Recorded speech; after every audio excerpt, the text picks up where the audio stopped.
Let me.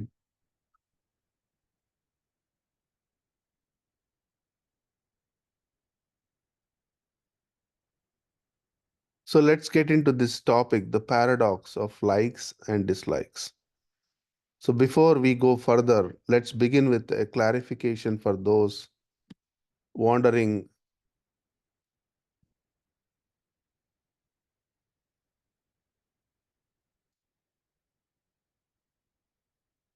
So are you suggesting that we give up all desires, or desires inherently bad?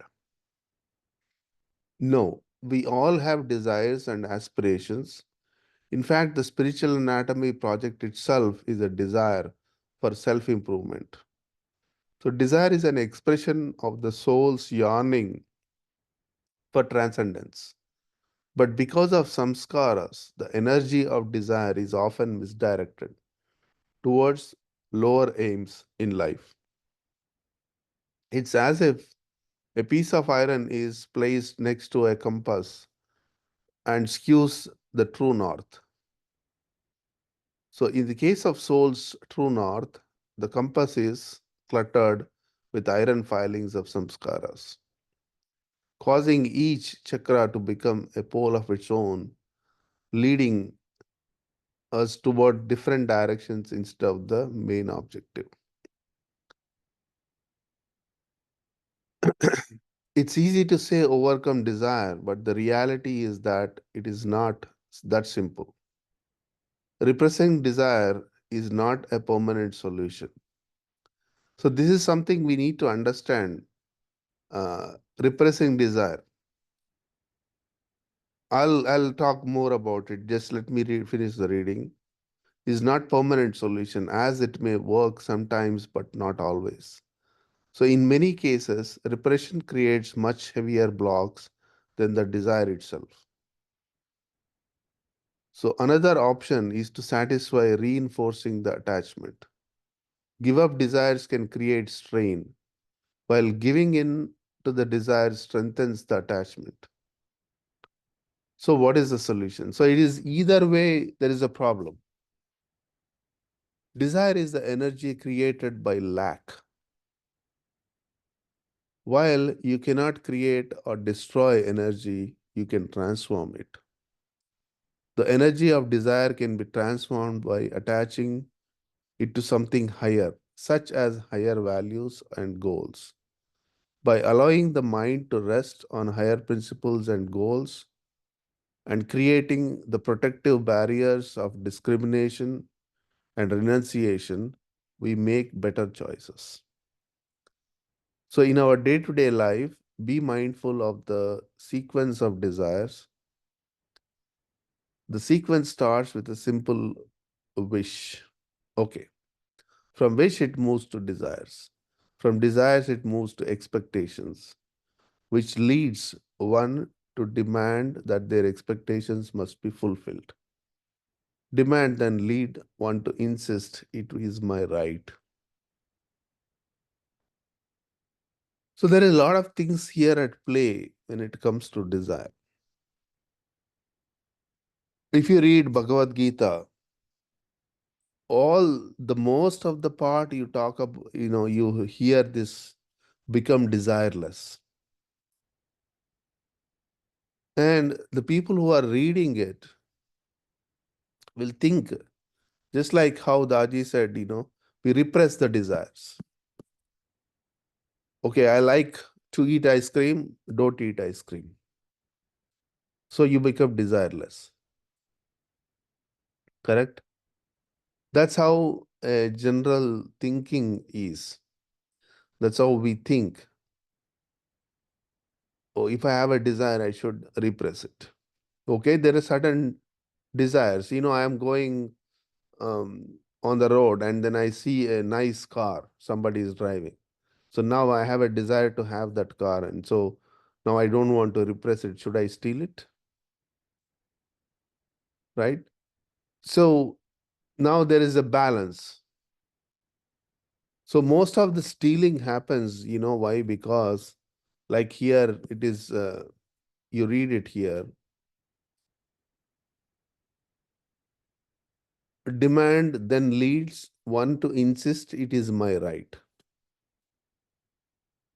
Then, I want to get it by hook or crook because it is my right. That's how most of the crime happens. So the fundamental idea behind this is the desire is because it's created by the lack. This is the first step. If I can remove the lackness of things, then the desire automatically disappears. And again, the impressions, samskaras, play a greater role in the desire. So I still, okay, I have lots, plenty. But even in that plenitude, when I feel the lack, I even forget my plenitude, that I have the same thing in abundance. I forget it and still go for it. So the lackness is here is not a really a material lackness. It's a perception created by the samskaras. Correct? So here we are in a perplexed situation. What should I do? Should I have desire or should I not have any desires? So let's see what is the solution for this. So when you start demanding, you uh, you literally fall on your own.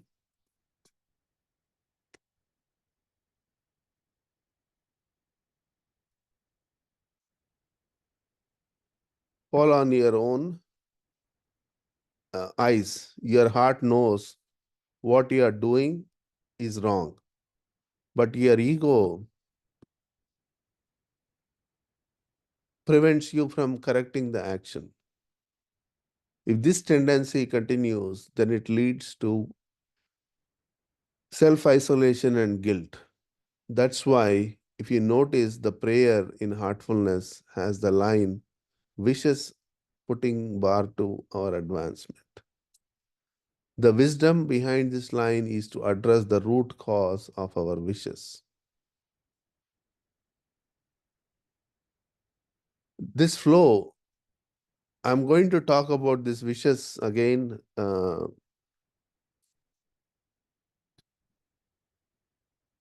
There is a very deeper meaning to this. Wish, sometimes you might think of it as a strong desire, but wish is the most subtlest desire.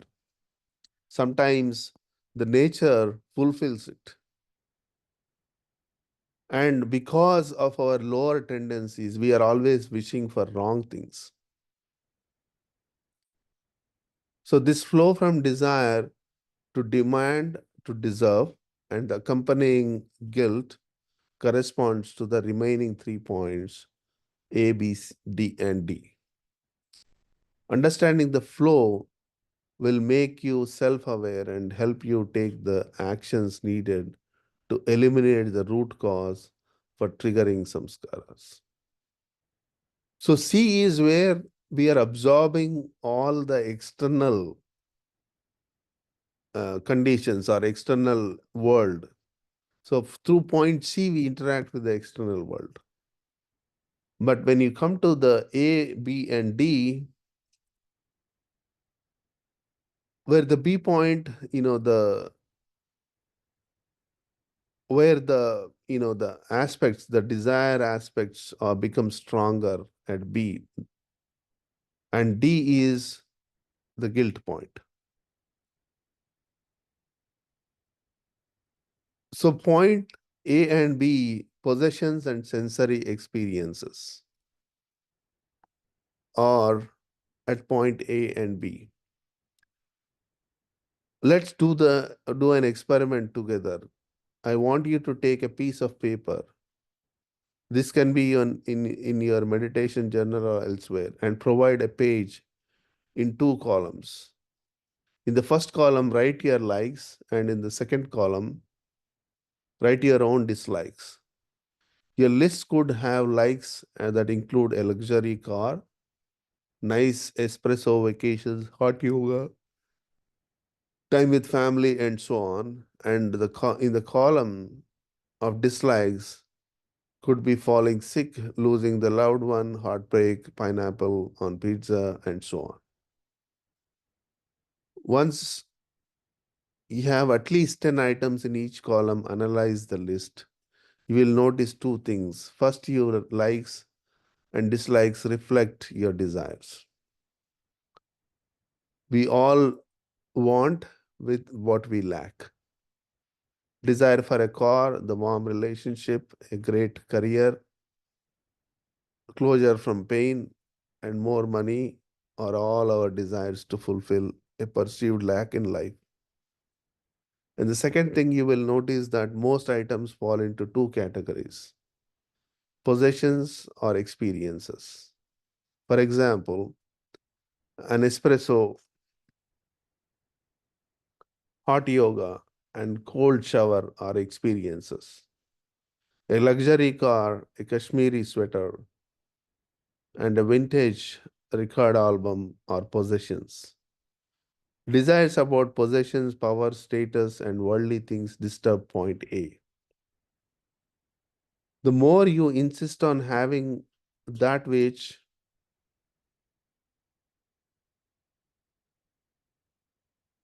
sorry,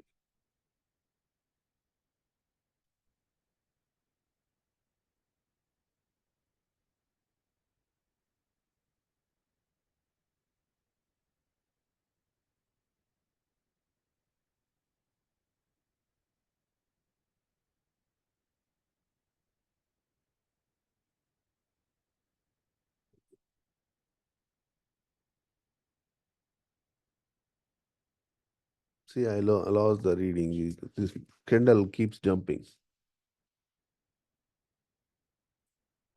So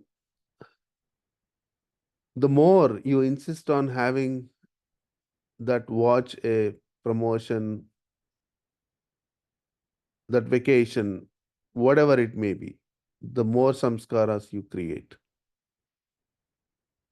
What disturbs point A most of all is jealousy. Your friend or family member buys an electric sedan, one of those sleek ones from Mercedes, or a vacation home in Bora Bora, or achieves great success in their career. So, do you think, why them and not me? Do you question their deservingness? Such feelings linger for a while, and if they get out of hand, then point A is disturbed and conditioning is reinforced. Point B, on the other hand, is more closely aligned with sensual likes and dislikes. Craving of all sorts fall into this category. So when you overindulge in your sensual urges, vibration ripple to point B. Sexual obsession is the most prominent. Attraction is natural and it ensures that the species propagates. But when desires get out of hand, the mind becomes restless. So this is all, talking about if we want to kind of attempt a lack of desireness, or sorry, the becoming desireless, and remove this lackness from our life. Basically, we have to work on point A and point B. And that's why Babaji said point A meditation at the bedtime and point B cleaning in the morning accelerates our spiritual progress. If you ask me, these are the most important practices we should start adopting in our daily lives. Point A, meditation, and point B, cleaning. Point B, cleaning before morning meditation. It's very, very essential. So, and I will share with you a simple PDF on how to do point A meditation and point B cleaning. Okay. So by doing the point A meditation and point B cleaning, we basically remove all the root causes for the desire. See, the whole principle, the principle with the heartfulness works is, suppose, if I get a fever, and fever is caused by some infection. So if I keep treating fever, the infection is not going to go away. So if I have to get rid of the fever, truly treat the fever, the root cause is the infection. So I must treat the antibiotics, with antibiotics, so that the root cause is removed. Root cause for the disease is removed. So unless we remove the root cause and only treat the symptoms, then the root cause remains and the symptoms keep coming back how many ever times we treat them, right? I'll give you a very, what happened, like, it's a long time back. I'm talking about 20, 25 years back. My brother went to Australia for studies and he kept getting fever every 15 days. And he would go to the doctor and doctor gives him antibiotics. And the fever will go away, it will be all right. And 15 days again, the fever comes back. And this happened for almost like 6, 7, 8 months. How many antibiotics you can take, right? And then, those days, it's not very easy to call each other. It's very expensive. Those days, calling India was about $2.50 or 75 cents, depending on the what deal you get, right? Or even calling Australia is, as expensive. So one day he messaged me about this. So I said, hey, you might be having tonsillitis. Why don't you check that? And then he went to the doctor. He asked, okay, I have, and the confirmed that tonsillitis is the root cause. So his tonsillitis has to be removed, right? So that is the solution. And when it is removed, the fever infection is gone. So it's always treating a root cause is a permanent solution. Lot of times, to become desireless, there is so much repression and suppression of things. And we think it is restraining. But restraining is a repression. But I have to remove the root cause for it. When the root cause is removed, what happens is it's not like I can still eat ice cream. I don't have to think about it all the time. It doesn't cause any impressions upon my heart. I can still have likes and dislikes. So here, when we talk about becoming desirelessness, is not, in a true sense, we lose almost taste for anything, any likes or dislikes, or any, what do you call, we stop cherishing life. That's not how it is. It should be looked at, but that's how it is projected in our religions. Correct? So I'll give you one more a story example, and then we can get into meditation. This, when I was working in California, one of my young colleague, he was planning to get married, and then somehow we got into discussion about meditation and things like that. And he said, oh, I'm going to get married and I don't want to get into meditation and lose all my passions. That was his statement. So I told him, see, that's a very big misunderstanding, people have about becoming desirelessness, becoming saintly, and things like that. So I gave him this example. Suppose you order a pizza and then you sit in front of your TV and you take the first bite of the pizza, you feel the taste of it, and second bite. And after that, you don't know when you gulp the entire pizza. And how many pieces have you enjoyed in the entire pizza? At the most, one, two, maybe three. That's it. Three bites. After that, the pizza went into your stomach, just like that, without even tasting, cherishing, and experiencing the taste afterwards. We are not mindful about it at all. Then, whereas the meditator, a true meditator, takes each bite of that pizza as if it is the first bite. So, a meditator would have enjoyed thoroughly, completely the entire pizza. Okay. So, I said, who will enjoy more in your life, a meditator or a non meditator? And he said, obviously, meditator. So then you develop, see, because of our all our teachings and the movies, we thought becoming a sannyasi means, or becoming an ascetic means, totally have no interest in anything. That's not how it works. A true meditator will be always mindful. Just because you become desirelessness doesn't mean you stop cherishing life. You become a stoic. That's not the that's not how it works. A true meditator cherishes every moment of life.